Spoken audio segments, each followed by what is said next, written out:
Madam Toastmaster, fellow Toastmasters, welcome guest Trish.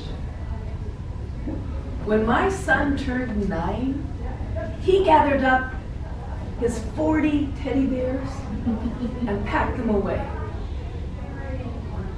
He joyfully transitioned from a child into a preteen. It was rather traumatic for me because I had been the voice for all of those 40 teddy bears for the last 5 years. I complained as B-sharp bear when he goofed up on the piano. When there was a medical crisis among the teddy bears, Junior's voice would come out. And for the next year, I had to unlearn the voices, usually with his prodding of, "Mother, voices!" And yes, over the year, I gradually let go. Now, me transitioning from childhood to teenager to adult was not as smooth or as joyful. My mother was extremely strict. It was like being a bonsai. Everything was tied up. She made helicopter parents look neglectful. Now that's hard to do. But as I traveled away from home, I came up to Minnesota because my brother would keep me in line. His first words out of his mouth is, "If you get in trouble, don't call me." So, oh well. So I went to McAllister, and I met this strange Chinese guy, and that was the first crack in the little pot that held me so firmly.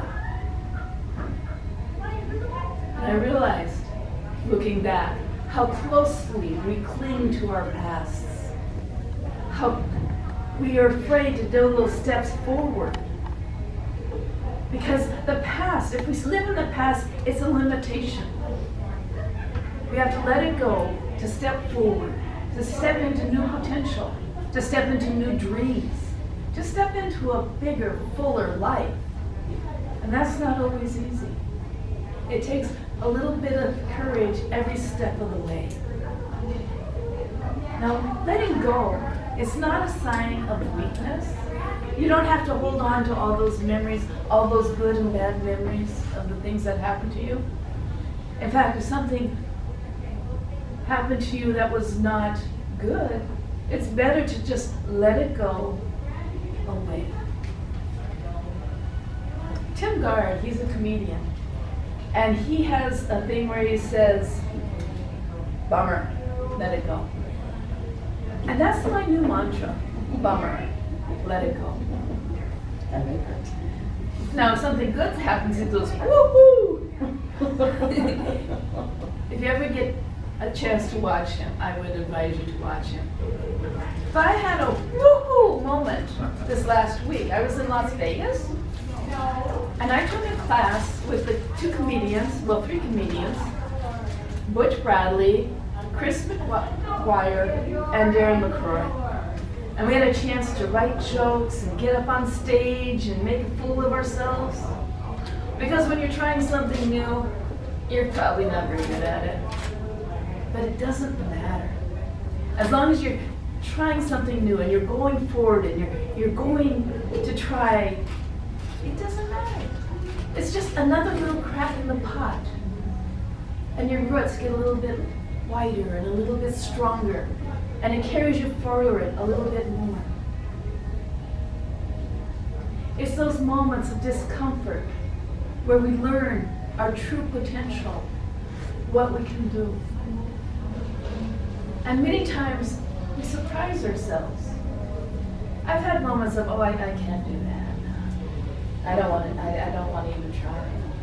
And then I get pushed into it, such as ziplining. I love ziplining now. And I take my grandchildren ziplining.